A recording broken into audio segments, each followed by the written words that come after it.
జగన్మోహన్ రెడ్డి వచ్చే ఎన్నికల్లో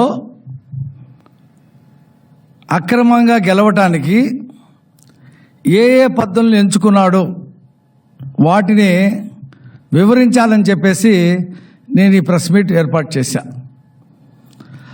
నవరత్నాలు అని చెప్పేసి ఇన్నాళ్ళు ప్రజల్ని మభ్యపెడుతూ వచ్చాడు.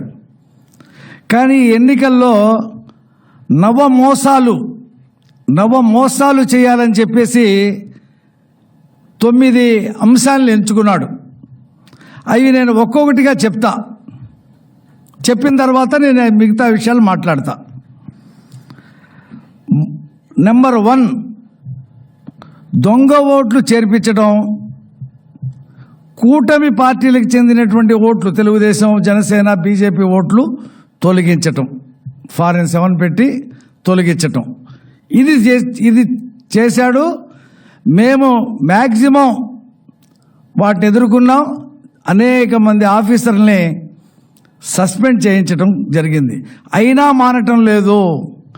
ఇప్పటికి కూడా ఆ బ్యాచ్ ఏదైతే బులుగు బ్యాచ్ ఉందో వాళ్ళు ఆ పనిలోనే ఉన్నారు.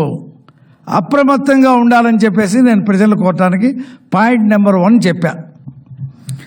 నెంబర్ 2, అవినీతి సొమ్ము వెదజల్లి ఓట్లు కొనడమే కాకుండా పోలీసుల్ని, పోలీస్ అధికారుల్ని, ప్రభుత్వ అధికారుల్ని, ఎంప్లాయీస్ని కొని గెలవాలని చెప్పేసి ఇప్పటికే తీశాడు.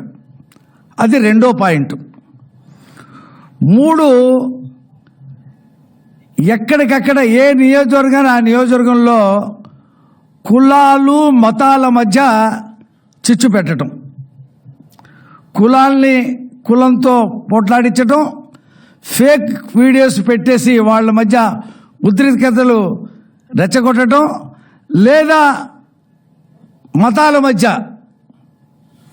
సిఏ మీద ఇలా అన్నారు అలా అన్నారు అని చెప్పేసి ఇటు ముస్లిమ్స్ని రెచ్చగొట్టడం, బీజేపీతో పొత్తు పెట్టుకున్నారని చెప్పి ముస్లిమ్స్ని రెచ్చగొట్టడం, ఈ పద్ధతి తీసుకొని మార్కెట్లో వెళ్తూ ఉన్నాడు. అది 3.